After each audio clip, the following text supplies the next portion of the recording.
Neste canal, adoraríamos encontrar provas conclusivas de que vida extraterrestre existe em planetas além da Terra.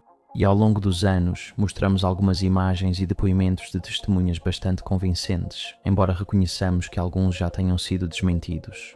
Ainda há casos sem explicação que consideramos os indícios mais fortes de alienígenas e vida extraterrestre. Neste vídeo, vamos analisar alguns desses casos. Antes de começar, aviso que relançamos recentemente o Destino Desclassificado. É o nosso canal dedicado exclusivamente a conteúdos sobre OVNIs e teorias da conspiração. O canal teve altos e baixos ao longo dos anos, mas finalmente estamos de volta agora. Além dos vídeos semanais sobre OVNIs e conspirações, lançamos uma nova comunidade, atualmente gratuita. Se você busca a verdade, gosta de OVNIs ou questiona a narrativa oficial, acesse o link na descrição para entrar na nossa comunidade gratuita. A comunidade não será sempre gratuita, mas quem entrar agora terá acesso gratuito para sempre. Obrigado pelo apoio. E agora, se ainda não fez isso, apague as luzes, relaxe e aproveite.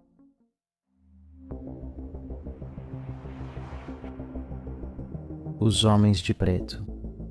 Vamos falar sobre os Homens de Preto, não o filme, mas aquelas figuras de pele pálida, ternos escuros impecáveis, que, segundo rumores, intimidam ou ameaçam pessoas que viram objetos voadores não identificados, obrigando-as ao silêncio. Esses personagens inquietantes viraram peça central na mitologia dos OVNIs, simbolizando as ações extremas das autoridades para ocultar informações sobre visitantes extraterrestres. Mas será que esses indivíduos realmente existem? E se eles trabalham para o governo, como muitos acreditam, isso implica que há algo lá fora que as autoridades estão desesperadas para esconder? Um dos primeiros incidentes envolvendo os Homens de Preto ocorreu em 21 de junho de 1947, quando Harold Dahl, um patrulheiro marítimo de Maury Island, Washington, relatou ter visto 6 aeronaves muito grandes em forma de rosquinha. Segundo Harold Dahl, essas naves deixaram cair algo que parecia jornais, mas eram folhas metálicas finas, atingindo sua equipe, ferindo um homem e matando um cachorro. Ele compartilhou os detalhes com seu chefe, Fred Crisman, que foi verificar e, segundo relatos, também testemunhou os OVNIs. Na manhã seguinte, Dahl disse que foi abordado por um homem de terno escuro que descreveu o incidente em detalhes, mesmo sem ter sido informado sobre ele. Esse homem fez uma ameaça velada a Dahl, alertando-o sobre consequências se contasse do encontro. Em uma reviravolta trágica dessa história, os 2 oficiais da Força Aérea que investigavam o incidente morreram semanas depois, quando seu avião caiu perto de Kelso, Washington. Após a morte dos oficiais, Harold Dahl afirmou publicamente que seu avistamento na ilha Maury era uma farsa. Após a investigação do FBI sobre as mortes dos oficiais e o avistamento de OVNI, concluiu-se que Harold Dahl nunca desmentiu sua história. Em vez disso, eles acreditavam que sua alegação de farsa era uma invenção destinada a evitar mais atenção pública e ridicularização. Desde esse encontro, houve inúmeros outros relatos de visitas dos Homens de Preto. Em 1952, Alberto K. Bender fundou o International Flying Saucer Bureau, o primeiro grande clube civil de OVNIs. E no verão daquele ano, ele fez descobertas que acreditava revelar a verdade sobre os OVNIs. Ele pretendia publicar suas descobertas na Space Review. Porém, ele encerrou o Bureau e suas investigações após afirmar ter sido visitado por 3 homens de preto que se comunicaram telepaticamente. Eles lhe deram um disco de metal e compartilharam informações sobre os OVNIs, o que o deixou doente por vários dias. Depois desses encontros, ele relatou dores de cabeça frequentes e colegas notaram que parecia assustado. Ele suspendeu suas publicações e alertou outros a terem cautela nas investigações sobre OVNIs. Bender ficou 9 anos sem falar publicamente sobre o evento. Mas mais tarde ele escreveu sobre suas experiências no livro Discos Voadores e os 3 Homens, em 1962, alegando que os Homens de Preto eram seres extraterrestres. Quem conhecia Bender disse que ele mudou após o encontro, e seus trabalhos depois disso eram confusos e quase ilegíveis. Ele viveu em constante ansiedade e medo e, segundo relatos, recebia ligações misteriosas, muitas vezes sem ninguém do outro lado da linha, até sua morte em 2002. Outro caso notável, e talvez o mais detalhado, ocorreu em setembro de 1976, quando o Dr. Herbert Hopkins, um médico e hipnotizador de 58 anos, estava atuando como consultor em um suposto caso de teletransporte por OVNI no Maine, nos Estados Unidos. Numa noite, enquanto sua esposa e filhos estavam fora, o telefone tocou. Um homem que se apresentou como vice-presidente da Organização de Pesquisa de OVNIs de Nova Jersey ligou perguntando se poderia visitá-lo para discutir o caso. Hopkins concordou, achando razoável. Ele foi à porta dos fundos acender a luz para o visitante achar o caminho do estacionamento. Enquanto fazia isso, percebeu que um homem já subia os degraus da varanda. Ao receber seu visitante, Hopkins notou que o homem estava vestido com um terno preto, chapéu preto, gravata e sapatos pretos, além de uma camisa branca. A roupa do homem estava impecável, seu terno sem nenhum amassado e as calças com vincos bem marcados. No entanto, quando ele tirou o chapéu, Hopkins ficou surpreso ao ver que ele era completamente sem pelos, não apenas careca, mas também sem sobrancelhas e cílios. A pele dele era totalmente branca e os lábios, vermelho vivo. Durante a conversa, o homem passou os lábios com suas luvas de camurça cinza e Hopkins percebeu que as luvas estavam manchadas de batom. O visitante afirmou que Hopkins tinha 2 moedas no bolso, o que de fato era verdade. O homem então pediu que ele colocasse uma das moedas na mão e se concentrasse nela, não nele. Enquanto Hopkins assistia, as moedas mudaram de cor, desfocaram e desapareceram aos poucos. Nem você, nem qualquer outra pessoa neste planeta verá essa moeda novamente, disse o visitante a ele. A conversa então tomou um rumo mais sombrio quando o homem perguntou: "Você sabe o que aconteceu com Barney Hill?" Não sei, respondeu Hopkins. Só sei que ele morreu. Você sabe do que ele morreu? Perguntou o estranho. Ataque cardíaco? Talvez não, isso não seja totalmente correto. Ele morreu porque sabia demais, respondeu o estranho. Barney, na verdade, morreu de uma hemorragia cerebral em 25 de fevereiro de 1969, aos 46 anos. O homem se levantou devagar e desajeitado, indo em direção à porta com fala arrastada. Ele disse para Hopkins: "Minha energia está acabando, preciso ir agora. Adeus."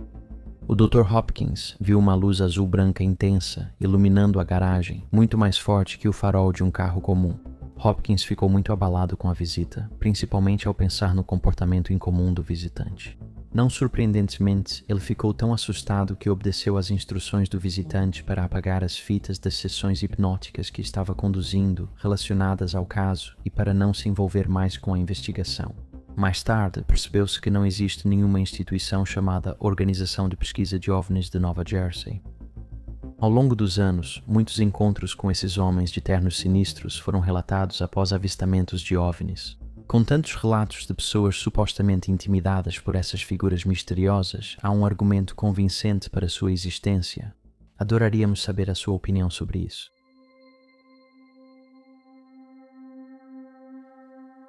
A evidência mais forte de vida alienígena foi achada há 124 anos-luz. Se houver uma raça alienígena, provavelmente está em um planeta tão distante da Terra que a comunicação significativa conosco é quase impossível. A imensa distância entre nossos dois mundos apresenta desafios significativos, e esse isolamento pode nos impedir de estabelecer um diálogo com esses seres extraterrestres, mesmo que eles possuam tecnologias avançadas. Mas para tentar provar sua existência, cientistas precisam achar um planeta capaz de sustentar a vida, ou talvez já tenham encontrado a resposta. Em abril de 2025, astrônomos anunciaram a possível detecção de vida em um planeta fora do nosso sistema solar.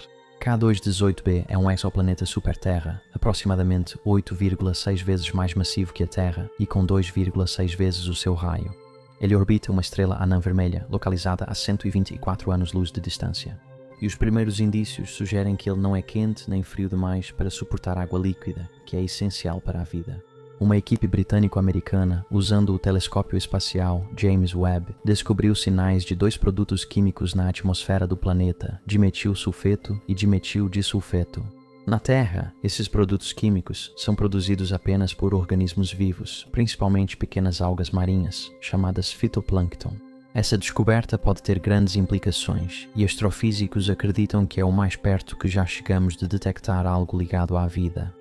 O avanço mais recente segue um estudo de 2023, no qual o telescópio Webb detectou metano e dióxido de carbono na atmosfera de K2-18b. Esta foi a primeira descoberta de moléculas de carbono em exoplaneta na zona habitável. O telescópio também detectou sinais fracos de sulfeto de dimetila, levando os astrônomos a fazer novas observações do planeta no ano passado com outro instrumento. Ainda é muito cedo para confirmar se o planeta possui vida, no entanto, é um primeiro passo promissor. Então, que tipo de vida o K2-18b poderia suportar? Embora ainda não se saiba, é improvável que haja uma nova raça de seres inteligentes, sendo mais provável a presença de micróbios. Mas onde há vida, há esperança. Cientistas estão tão esperançosos que novos estudos sobre o planeta já estão planejados. Um cientista afirmou: "Esse pode ser o ponto de virada para sabermos se estamos sozinhos no universo. Esperamos que sim." Parece inconcebível sermos os únicos, e a maioria dos cientistas acha isso provável. A vida existe em outros lugares, sugerindo que as chances de não existir outra forma de vida são menores que 1 em 1 bilhão. O sinal WOW. O sinal WOW é um sinal de rádio altamente significativo e cativante que foi detectado em 15 de agosto de 1977 por um astrônomo, Jerry R. Ehman, durante seu trabalho com o projeto de busca por inteligência extraterrestre no radiotelescópio Big Ear da Universidade Estadual de Ohio. O sinal durou impressionantes 72 segundos e se originou de uma área específica dentro da constelação de Sagitário, particularmente perto da estrela Chai Sagittari, um sistema estelar binário a aproximadamente 21 anos-luz da Terra. O que torna o sinal WOW particularmente fascinante é sua intensidade extraordinária e características distintas, que contrastavam fortemente com a infinidade de sinais astronômicos rotineiramente monitorados pelos cientistas na época. Ouça esse som assustador.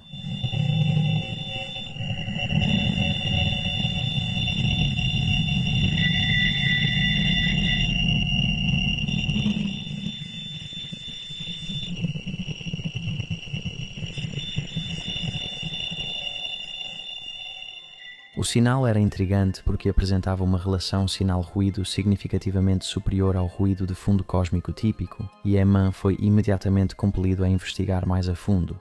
Em um momento de inspiração, ele circulou a sequência de caracteres alfanuméricos 6EQUJ5 na impressão dos dados do sinal de rádio e escreveu "UAU" na margem. Essa reação espontânea acabou dando ao sinal seu nome duradouro. A sequência revelou um padrão de intensidade, sugerindo uma fonte não aleatória, aumentando ainda mais o interesse. O sinal WOW foi detectado em uma frequência de 1420 MHz, que corresponde exatamente à linha do hidrogênio, uma das frequências fundamentais de emissão do hidrogênio, o elemento mais abundante e essencial do cosmos. Essa frequência é amplamente utilizada na radioastronomia para mapear a galáxia e no SETI como uma frequência universal de comunicação, e a faixa é internacionalmente protegida para pesquisa. No entanto, apesar de extensas observações de acompanhamento e esforços conjuntos de vários astrônomos e instituições de pesquisa para localizar o sinal novamente, o sinal WOW permaneceu evasivo, nunca se repetindo ou reaparecendo em buscas posteriores. Por anos, o enigmático sinal tem capturado a atenção de cientistas, astrônomos e entusiastas de OVNIs, alimentando uma ampla especulação sobre a existência de vida extraterrestre, com muitos acreditando que o sinal poderia representar uma forma de comunicação de civilizações alienígenas avançadas tentando estabelecer contato com os humanos. Sem outra explicação no momento, para aqueles que acreditam que não estamos sozinhos no universo, certamente é um forte candidato. Abduções alienígenas convincentes. O número exato de supostos abduzidos por alienígenas permanece incerto. No entanto, um dos primeiros estudos identificou 1.700 pessoas que afirmavam ter sido abduzidas. Isso é muita gente. Toda a história de abdução alienígena pode ser rastreada até um incidente específico. O caso de Betty e Barney Hill, um casal americano que afirmou ter sido abduzido por extraterrestres em uma área rural de New Hampshire entre os dias 19 e 20 de setembro de 1961. Já cobrimos esse caso várias vezes neste canal, então vamos analisar alguns casos menos conhecidos. Em 1992, uma mulher chamada Sheila, nome fictício, procurou ajuda de um psiquiatra. Depois de lutar contra a raiva, tristeza e pesadelos assustadores, após a morte de sua mãe em 1984, em seus sonhos, ela se sentia paralisada e controlada. Um sonho vívido envolvia seres pequenos e prateados se aproximando dela em casa. Sob hipnose, Sheila relembrou imagens perturbadoras, incluindo um rosto parecido com um esqueleto e a sensação de estar imobilizada com tubos de borracha. Isso a levou a considerar que essas experiências poderiam ser reais e não apenas sonhos. Depois de assistir à minissérie da CBS Intrusos, que retratava abduções alienígenas, uma amiga a incentivou a entrar em contato com John Mack, um psiquiatra que trabalhava com pessoas que afirmavam ter encontros com alienígenas. Por meio de regressão hipnótica, Sheila revelou memórias de visitas que datavam de antes dos 6 anos de idade e descobriu que sua irmã e filha tiveram experiências semelhantes. Sheila não estava sozinha em suas experiências nem na busca por respostas. No início da década de 1990, muitas pessoas começaram a se manifestar, alegando temer que haviam sido levadas contra a própria vontade por alienígenas. O ex-fuzileiro naval dos Estados Unidos, Terrell Copeland, afirma ter sido abduzido por alienígenas várias vezes. Seu primeiro encontro ocorreu em 2007, quando ele gravou imagens do que acreditava ser um OVNI com seu celular, a partir de seu apartamento em Suffolk, Virgínia. Era uma esfera de luz, segundo ele. Apenas uma grande bola de luz parada. Uma era totalmente branca, enquanto a outra estava diretamente do outro lado da rua, a cerca de 90 metros acima do chão, mudando de cor muito rapidamente. Copeland lembrou que sentiu que algo estava errado e que não deveria assistir àquela exibição aérea perturbadora. Após postar as imagens na internet, tudo ficou sinistro. Ele acordou ao ouvir alguém tentando entrar em seu apartamento. Ele chamou querendo saber quem estava lá, mas não teve resposta. Viu a maçaneta se mexendo e ouviu arranhões na porta. Seu instinto foi pegar sua arma de fogo e verificar o que estava acontecendo, mas apesar desse impulso, Copeland se viu paralisado e só conseguia mover os olhos. De repente, ele ouviu uma voz pela porta. "Você não precisa dessa arma, não vamos te machucar." A princípio, o incidente parecia se assemelhar à paralisia do sono. No entanto, Copeland logo começou a perceber que também estava tendo lapsos de tempo. Ele não conseguia explicar 4 horas durante o período de 2 noites. Copeland, preocupado com as horas perdidas, passou a registrar com anotações e desenhos o que lembrava de seus episódios de tempo perdido. Ele se lembrava de uma mulher que não tinha traços humanos completos. Ela tinha olhos negros e um crânio alongado. A lembrança seguinte era de estar na varanda, acenando para uma nave cilíndrica. Suas experiências repetidas foram registradas no History Channel. Ele afirma ter sido abduzido por alienígenas, mas ao contrário de outros casos, Copeland diz que sua experiência foi positiva e o motivou a melhorar como pessoa. Então, a abdução alienígena realmente acontece? Certamente há muitas pessoas que acreditam que sim. Gostaríamos de saber se algum de vocês já passou por algo parecido.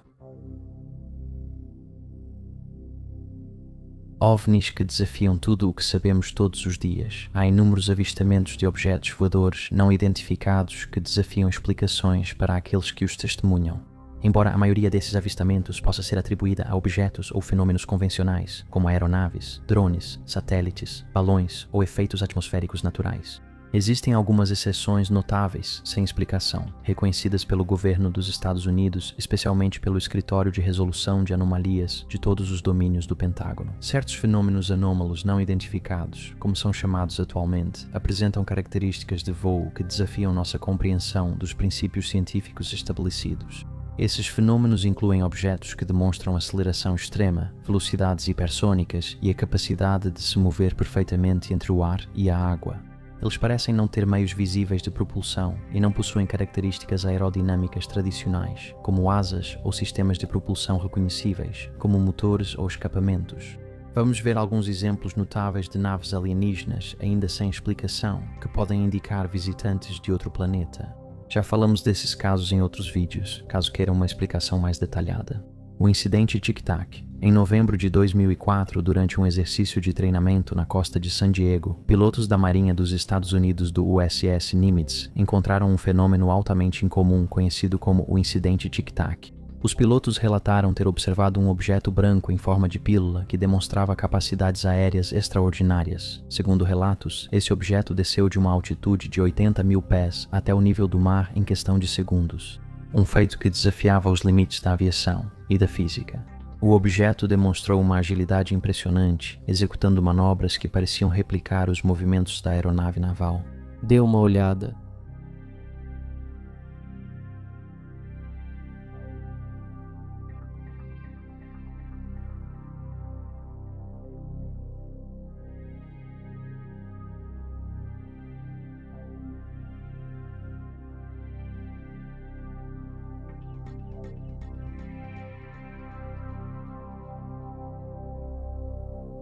Incidente do USS Omaha. Em 2019, o USS Omaha encontrou um fenômeno fascinante quando imagens em infravermelho registraram um objeto esférico atravessando a superfície do oceano antes de submergir abruptamente. Dê uma olhada. Eu decolei, é um jogo legal.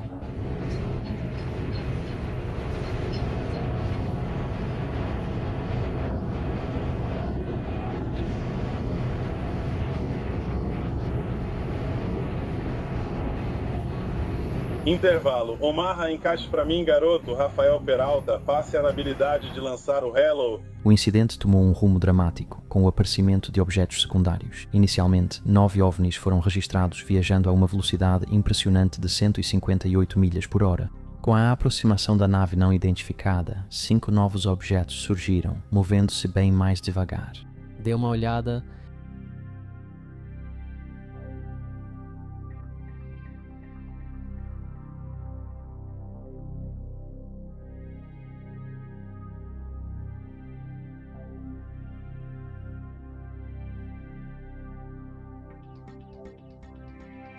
Go Fast e Gimbal. Os vídeos desclassificados, conhecidos como Go Fast e Gimbal, capturam cenas impressionantes de fenômenos aéreos não identificados.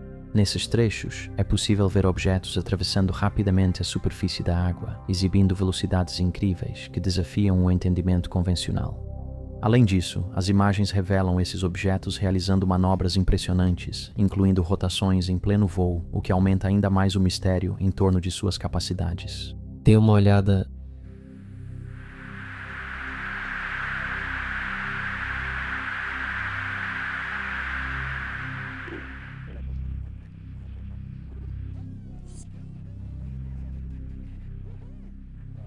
Tem sapatos de tiro lá fora. Você consegue falar com o alvo em movimento? Não, pegou um carro automático. Caramba, cara. Uau, olha só. Olha como voa, cara. Isso é um drone, mano.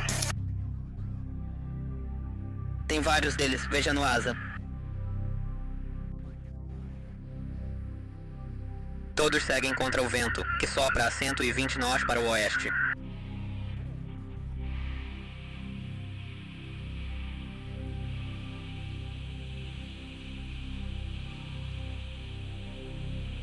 Mas isso não está em nós, né? Não está em nós. Cara, bem, se tem uma coisinha... Está girando. Todos esses incidentes são extraordinários, permanecem misteriosos e desafiam explicações convencionais e nosso entendimento atual de física e tecnologia. A questão de saber se essas ocorrências têm origem extraterrestre ainda está em debate. O Pentágono apontou que, atualmente, não há evidências credíveis ligando esses objetos não identificados a formas de vida alienígena ou atribuindo-os de forma definitiva a tecnologias avançadas de outros países. Então, o que exatamente são eles? Por que aparecem em nossos céus? Se as autoridades não têm certeza sobre a natureza desses objetos, não deveriam investigá-los mais a fundo? Ou será que é possível que já tenham uma explicação, mas simplesmente não querem que o público saiba? Então é isso por hoje. Esperamos que você tenha gostado. Obrigado por assistir. Não se esqueça de curtir o vídeo e se inscrever no canal. Isso realmente ajuda muito. Fiquem seguros, pessoal, e a gente se vê na próxima.